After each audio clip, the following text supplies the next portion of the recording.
Happy Monday, everybody. Welcome to the Successful Showgirl. My name is Kitty and this is our Monday live tutorial. So if you've just joined the group and you've never met me before, my name is Kitty Campari. I'm a professional burlesque and circus performer, and I'm also the head coach at the Successful Showgirl. So in this group, we give out free advice. We use it as a community to support each other.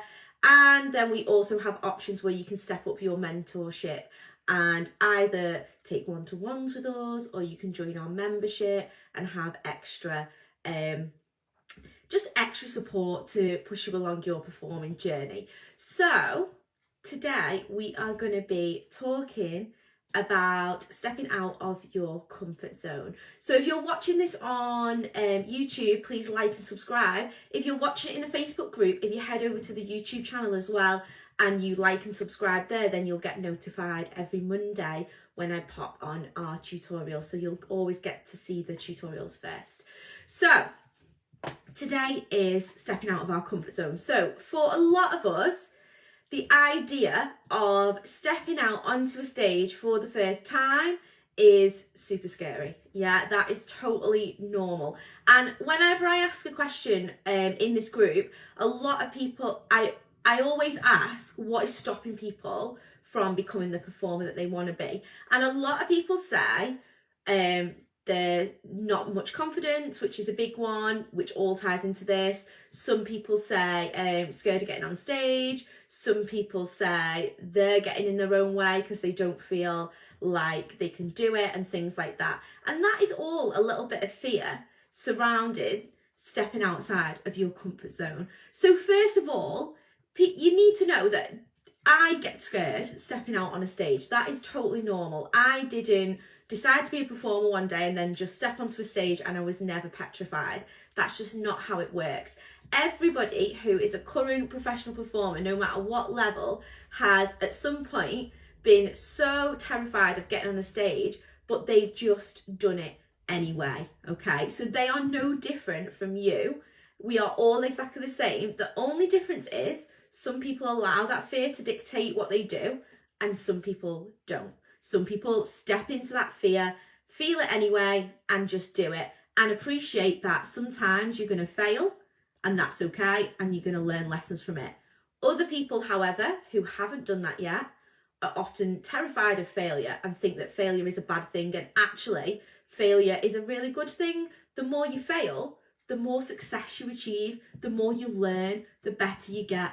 There's never a time I can guarantee any professional performer that you ask will have some kind of mad story where they've done something ridiculous on stage that was an absolute cringe-worthy moment, but they've just picked themselves up and they've just got back on with it.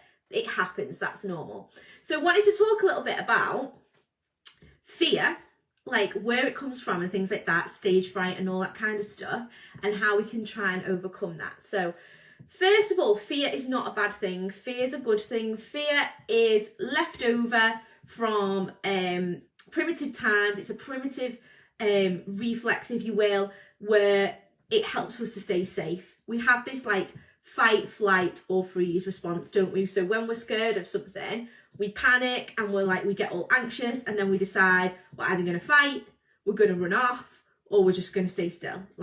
We don't know which one we're going to do, okay?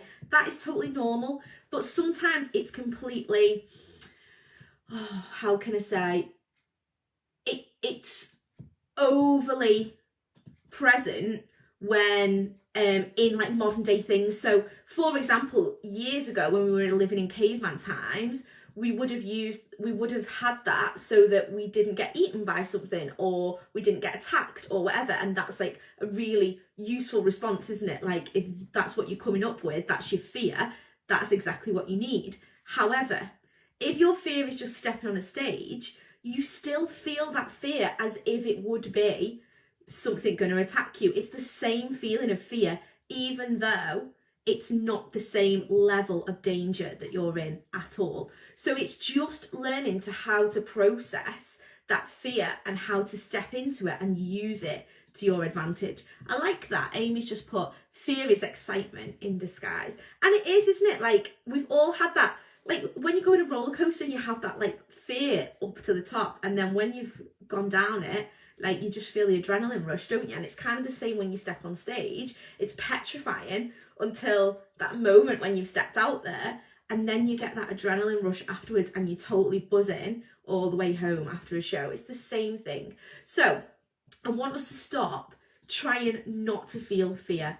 Like, you're never going to reach that day where you just think, oh, I'm not scared anymore, I'm going to step out on that stage, I'm going to be fine. That's just not going to happen. You have to do it.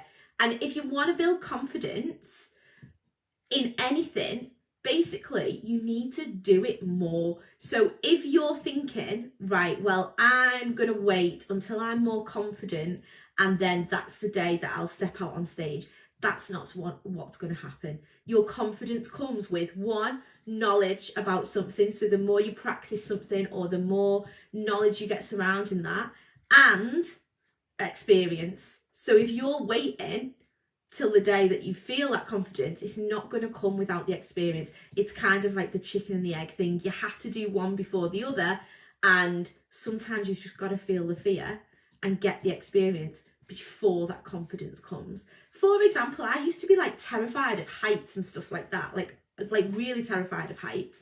And now I'm an aerialist. I work in like circuses where I'm up really, really high. But the first time I went to like a silks class or whatever, I didn't go like super high because I was scared. Like, I had to build that confidence over time. And there's nothing wrong with having that fear. It's normal. The fear is normal, but it's not letting it dictate that. It's continuously doing something until that fear, it might still always be there, but it gets less and less and less and less. When I started in the circus, I'd never performed so high. Like, I was used to performing like at 4 meters in shows, and then I was like suddenly performing at 8 meters, which, even though it's only twice as high, feels about 10 times higher than 4 meters. And I was petrified, but again, I had to get used to it. I had to just do it. Like, I couldn't just be like, oh, I'm too scared.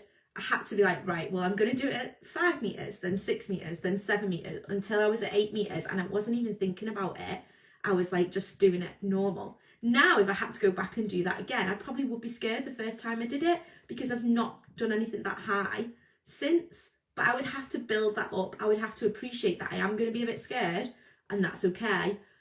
But I've got to do it anyway. Okay, so I want you to have a little think this week of situations that could arise where you might start feeling anxious or fearful, that might be stopping you from doing things, and what you can do about that, how you can step outside of your comfort zone. I am going to give you all a little challenge this week. So my little challenge is going to be, I want you to identify what things are freaking you out. Okay, so don't just say, oh, I'm not confident. That's like such a cop out.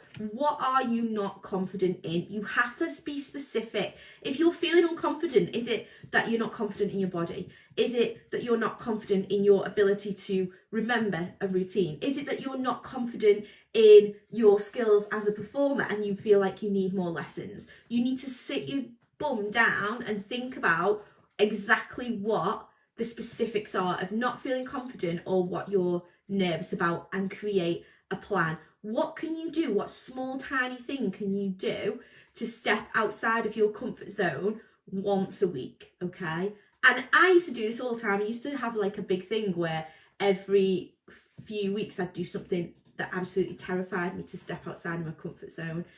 So for example, I used to hate doing stilt walking, and when I had never done stilts before, I literally just said that I could do stilts and got a job doing it, so I had to learn how to do it for a gig. And that was like petrifying, because I'd already said that I could do it, so I had to do it. I had to get to a level where I could like walk around a club doing stilts, and that was how I stepped out of my comfort zone. I just had to do it then. There was no choice in the matter. So have a little think. It doesn't have to be as dramatic as that, but have a little think of little things that you could do this week to step outside of your comfort zone. I'm going to tell you what mine is. So basically, I've been having singing lessons because I'm going to start performing as a singer, but I haven't actually done it yet.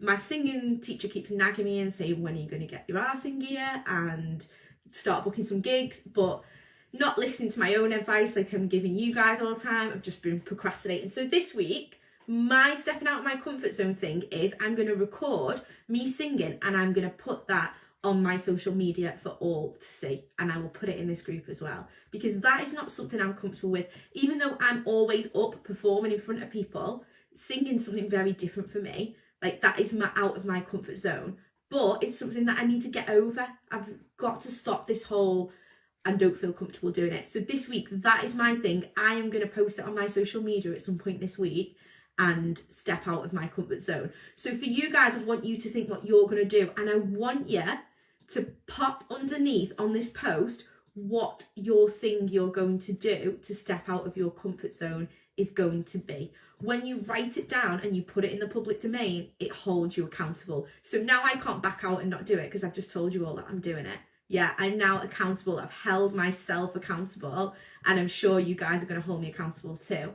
Fanny, I'm going to sing too. Yay! Amazing. So I'm also going to open the group up to people going live in the group. So if you would like to go live, either one, just to do a little live like this where you're just talking to tell us who you are and what your stepping out of your comfort zone thing is, that will be amazing, because I feel like that is also something, going live on social media is also something that people feel really uncomfortable about. And I did as well before I started this group. Like, it was something that made me so nervous. And I still get a little bit nervous before I press the button, before I come on every Monday, even though I do it all the time. It's normal, but I know that I can do it, so I just have to do it now. So what if you're feeling brave, and I really would like you to push yourselves, I would like you to go live in the group and talk about what you would like to do to push yourself out of your comfort zone. If that is really totally out of your comfort zone and that is too much for you at the minute, then don't do that. But I do want you to write it underneath this post so I can hold everyone accountable at the end of the week, and I will check in on you to see whether you've done it or not. Okay, so I hope that makes sense to everybody. If anyone's got any questions, you know where I am. You can always drop me a message, drop me a DM. I'm Kitty Campari, so if you find me on Facebook, or you can click on any of my posts in here and you can find my profile, you can drop me a quick DM, okay? Also, if you're finding these tutorials interesting and they're helping you, but you want to take it a little bit further, we also have a membership group. So that's like a monthly payment of $24.99, and I do in-depth tutorials every week. So you get an in-depth either business or mindset tutorial or an expert tutorial. So this week our expert tutorial is on Wednesday with a lady called Deborah Laws, and she runs the Dance Business Lab. So she's going to be talking about 7 pillars to run a successful dance business. But we have all kinds of different experts in. We've had producers in talking about what they look for. We've had experts doing tutorials in performance, so contortion, burlesque. We have regular aerial class every week. We have a showgirl class with me. We have all kinds of different mindset tutorials as well, because obviously you know that I'm massive on mindset too. So if that's something that you'd be interested in, I'll pop the link below as well. But otherwise, have a lovely week. Give the challenge a go. Step outside your comfort zone, and let's see how we all get on by the end of the week. Have a lovely Monday. Bye.